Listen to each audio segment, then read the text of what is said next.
Good morning friends, स्वागत आहे तुमचं आजच्या प्री मार्केट रिपोर्टमध्ये. तर मग चला सुरुवात करूयात आजच्या प्री मार्केट रिपोर्टला आणि जाणून घेऊयात की आज आपल्या स्टॉक मार्केटमध्ये काय होऊ शकतं ते. त्याआधी तुम्ही जर चॅनलवर नवीन असाल तर चॅनलला सबस्क्राईब करायला बिलकुल विसरू नका. तर मग चला सुरुवात करूयात आजच्या या व्हिडिओला. मित्रांनो, सगळ्यात सुरुवातीला काल आपल्या मार्केटमध्ये फॉल का आला तर ते आपण जाणून घेऊयात.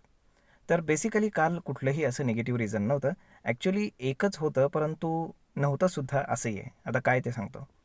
तर सगळ्यांनी असं म्हणजे ट्रम्पनं न्यूज दिली की आम्ही इंडियावरती टॅरिफ्स अजून इम्पोज करतोय वगैरे वगैरे किंवा अजून जास्त टॅरिफ लावू.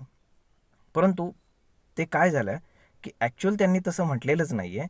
परंतु जे काही आपले मीडिया हाऊसेस आहेत तर त्यांनी ते जे काही स्टेटमेंट आहे त्यांचं ते तोडून मोडून इकडले शब्द तिकडे तिकडले इकडं असं करून त्यांनी ती न्यूज दाखवली.